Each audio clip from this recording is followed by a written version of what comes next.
truth, logic, common sense, that gut feeling, and yes, even a little psychoanalysis.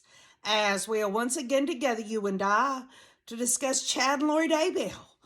Well, folks, we haven't heard a lot here lately until today.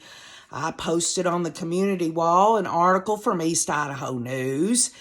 And during it all, as I was looking at the photos of Lori and her oily ass ringlets, I mean, the woman looked like she dipped her shit in a vat of Crisco, okay? And it just aggravated the hell out of me.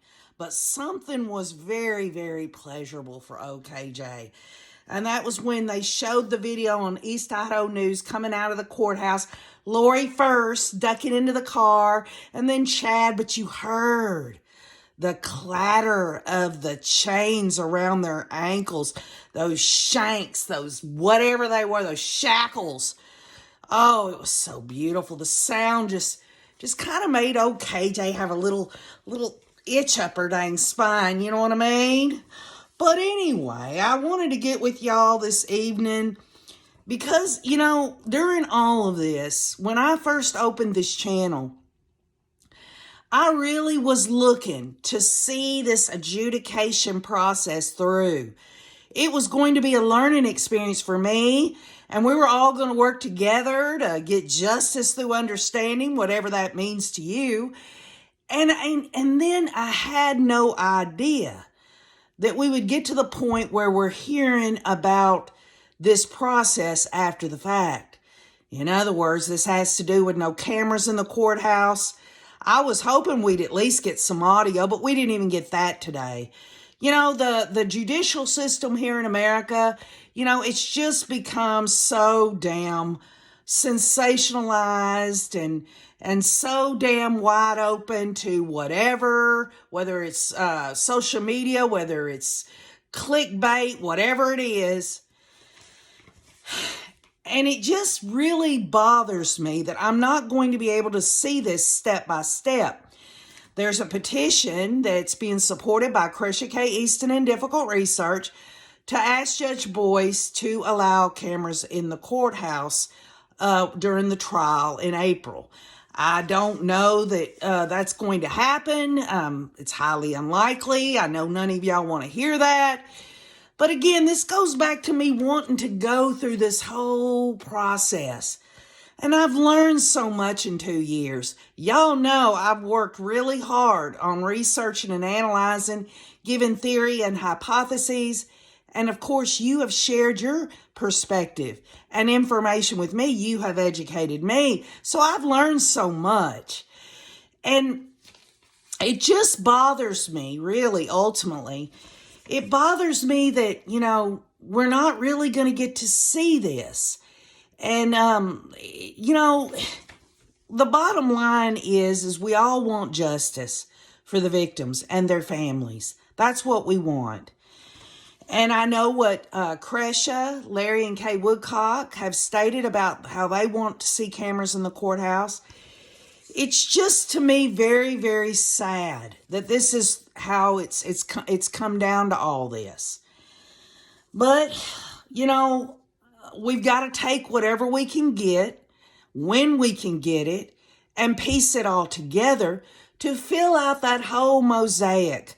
To get justice through understanding, to put in those puzzle pieces for when the trial does happen, we won't be caught off guard. And so I am going to, just as I remember when I first opened the channel, my go-to was East Idaho News. I knew they were credible. I went with them. And then Justin Lum, I was really, really just kind of glued to their reporting of things. And I posted the article on the community wall from East Idaho News, along with a picture of Lori and her oily, greasy ringlets. But I want to go over this because, this gives me a chance to vent. This gives me a chance to really kind of, just let it all out on the way that I feel. I don't know that it really has any purpose. It's definitely not for entertainment purposes. It's just a cathartic kind of thing that old KJ does from time to time. So here we go. I want to go over this, and I'm sure many of y'all have read this article. And also there's a YouTube video from East Idaho News of Lori and Chad walking out of the courthouse. So here we go. Lori Vallow Daybell walked into a Fremont County courtroom Thursday with a smile on her face and shackles on her ankles. Now somebody tell me, what the hell? What the hell does this woman got to damn smile about? I mean, come on! She has 2 dead children, and she says she didn't know before, after, and she was not the principal. I would be devastated. I would be in tears every damn day. And she's walking into the courthouse with a smile on her face. Somebody needs to slap the shit out of this woman. Her husband, Chad Daybell, briefly grinned at her when he entered, also wearing ankle shackles. Let me tell you something. If he briefly smiled at her, it's because he was smiling at her to let her know he's done gotten his Johnson off in jail, standing in the corner where no one can see him, doing himself. I mean, this man is disgusting. This man is a damn piece of shit. All right? That's what he is. It was the first time the couple had worn those restraints in court, reports East Idaho News. And you know what? They should have had those crazy-ass people in shackles from day one. As y'all recall, the state had put in one of their motions a while back, because there's no cameras in the courthouse, there's no reason for them to wear street clothes, i.e., Lori and her damn ringlets, doing her own hair and makeup. Give me a break. The woman is a damn prostitute. District Judge Stephen Boyce heard several motions from defense attorneys and prosecutors regarding evidence, the jury, scheduling deadlines, and whether Lori Daybell's case should be dismissed due to a lack of a speedy trial. Give me a break, y'all. How long did it take them? You tell me how long it took them to murder those children! Jim Archibald, Lori Daybell's defense attorney, argued that his client's constitutional rights are being violated, as she will have been in jail 1,169 days by the time the trial begins on April 3rd. Well, guess what, y'all? Guess what? For the rest of forever, those children and Tammy Daybell and Charles Vallow will not have another day in this life. Idaho law requires a trial to be held within 6 months from the date a defendant is arraigned if that person does not waive their right to a speedy trial, which she has not done. And we've already been over all that, y'all. We've already been over it, and as I go down further through this article, you're going to see we've already discussed this. Judge Boyce is a neutral arbiter of justice, and he showed good cause to extend this into April. The state acknowledges they are 44 days over by the time of the trial, but any amount of time over is a violation of a speedy trial, Archie says. Well, I'll tell you what, Archie, you've had a hell of a long time, and you're just bringing this shit up now? What a crock of shit. Lori Daybell's case was paused when she was declared incompetent for trial. The defense knows it's outside the time of a speedy trial. The state knows it's outside the time of a speedy trial. So what's the remedy? The Idaho legislature says the remedy from the indictment is for it to be dismissed, says Archie. I'm telling y'all now that Archibald and Thomas are saying so much in defense of this whore, okay? That's their client. They got to do what they got to do. It's disgusting, to say the least. Fremont County Deputy Prosecuting Attorney Tanya Rollins argued that Boyce determined good cause in previous hearings to delay the trial, such as scheduling conflicts with the Ada County Courthouse and questions surrounding Lori's competency. Quote, I think it's important to note that Ms. Valo Daybell has concurred with the co-defendant's request to transfer the trial to Ada County to keep the trials joined. And y'all remember that. She didn't have a problem with it. She was all right with the change of venue, which was going to take more time. She also did not ever, not once, want the cases severed, and we've all talked about it. She wants to be near her king, that son of a bitch. And in consideration of holding the trial in Ada County, a short postponement has not violated her rights, Rawlings said. Boyce said he'll issue a written decision on the motion soon, and y'all, this case is not going to be dismissed against that damn hussy. I guarantee you it's not. Boyce granted a motion filed by Lori Daybell's attorneys to have instructions given to potential jurors before jury selection begins. Prosecutors agreed with the idea, and Boyce said he's in the process of coming up with those instructions. He will consider suggestions from both the defense and prosecution on what should be included. And y'all, there's time after time, the state has basically, I guess there's been times they agree with the defenses. They don't seem to be as hostile to them as I think they should be. I think they should be damn fighting their asses tooth and nail. Lori Daybell's attorney also asked Boyce to allow individual voir dire or examinations when it comes to interviewing potential jurors.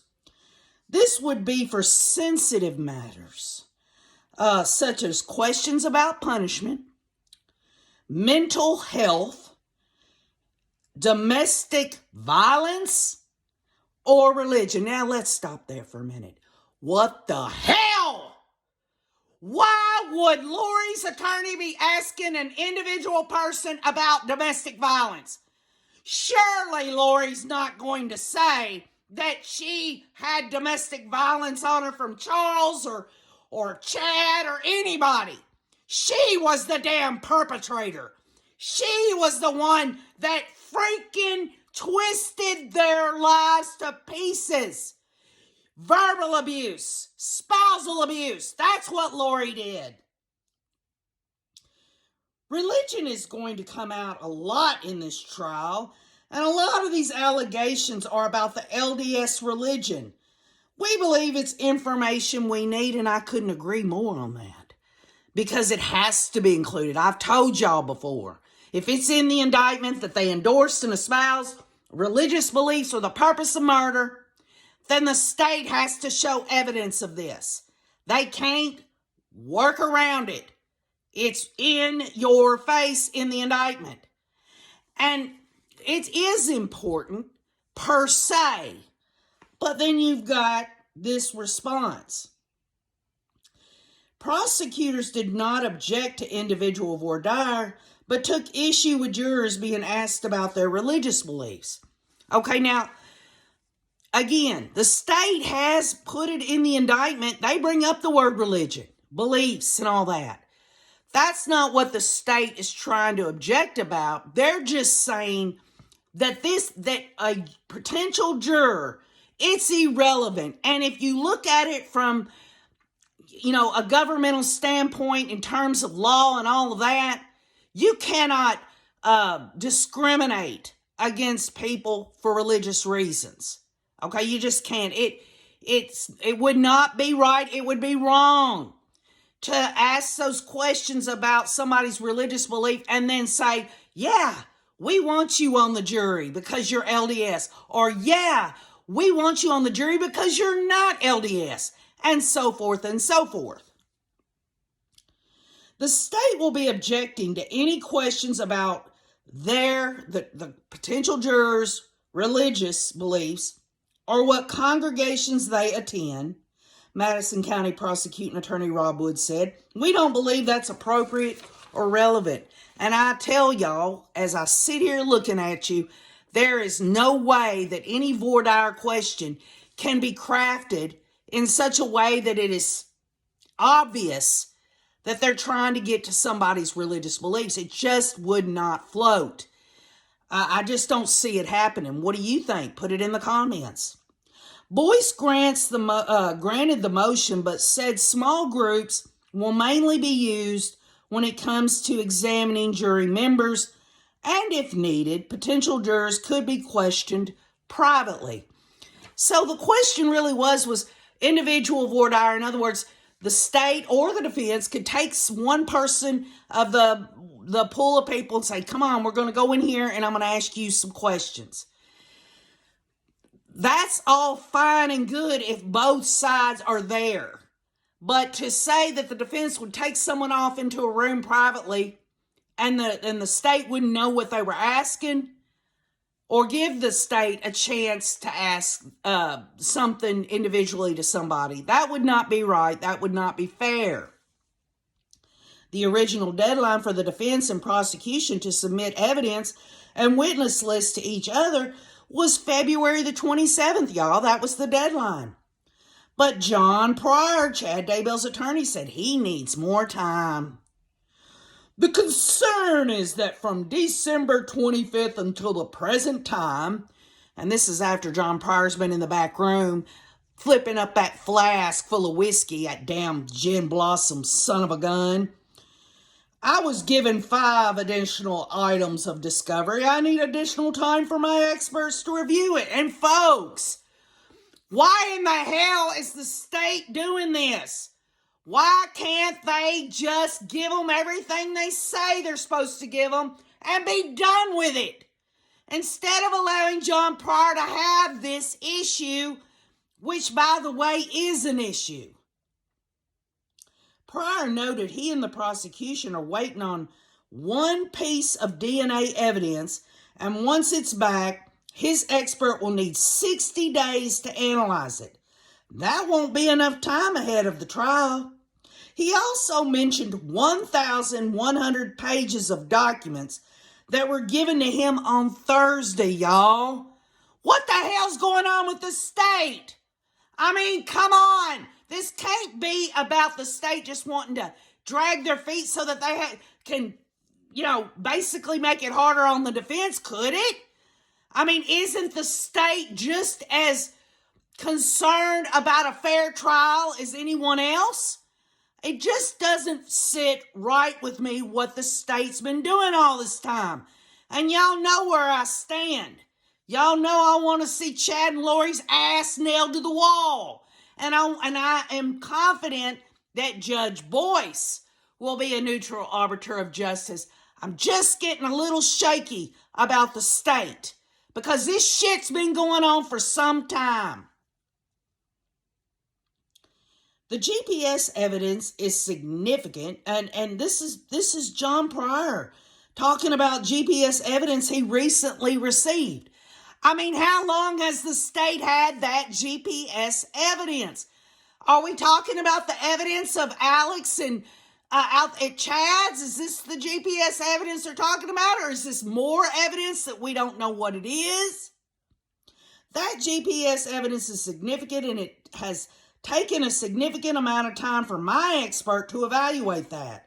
I don't expect to receive that report for another week, says Pryor. If the court is going to insist on me going to trial, I'm going to need some additional time. The court insisting John Pryor go to trial. This son of a bitch last year was saying, let's get on with it. She's in a nut house. That's not fair to my client. How many times has John Pryor been on the record saying, we're ready to go?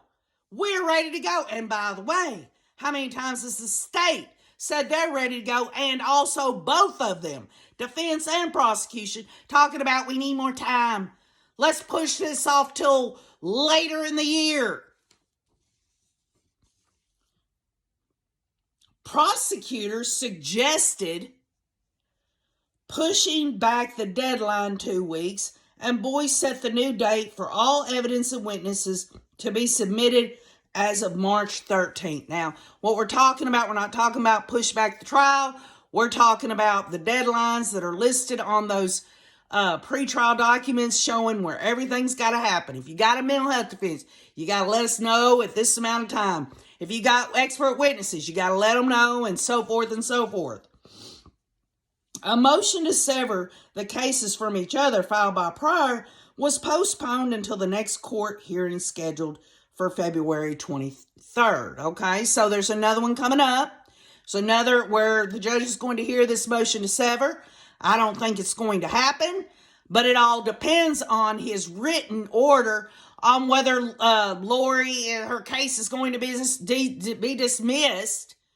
And we know it's not. And obviously, y'all, the last sentence in all of it, Chad and Lori Daybell have pleaded not guilty to all charges. Now, you just let that sink in, and we've let it sink in many times. These two people have the audacity. After children are murdered, Tammy is murdered, Charles is murdered, and I know Charles is in Arizona. We're talking about the kids and Tammy. That somehow that they are not guilty, which only leads any of us to believe that they're going to put this all off on Alex, which won't float. But to hear Chad say, not guilty, not guilty, not guilty, and Lori ain't got enough guts to do it herself, where an automatic not guilty is put in for her arraignment, these people are idiots. These people are idiots. And I'll tell you something else.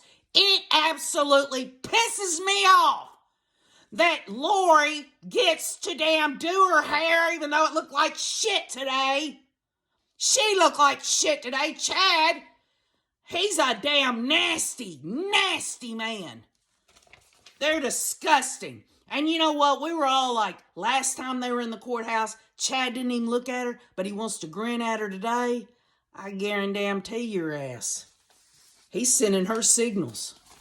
He wants her to continue to worship the king who sees beyond the veil. This is all going to work out, Lori, as Rob Wood said a year and a half ago to Summer Shiflett, talking about Chad was trying to talk Lori out of saying anything. He's still got a hold of this damn woman. What else does she have? She ain't got shit. Chad is everything to her. She was willing to murder her children for him. And he pulled those strings. And she is a freaking serial killer. So is he. I am thankful and very, very happy that they had to wear shackles today. I am. Just to know that they had to scoot their little nasty asses back into the vehicles to go back to the jail cells. That's what I say. So anyway, leave your comments. Let me know what you think. The motions have been heard today. There's another hearing coming up. Motion to sever, which won't happen. This trial is happening, y'all. Judge Boyce is going to make it happen the beginning of April. Period. End of sentence. So, leave your comments. I love you all. Thank you for allowing me to vent and keep on looking.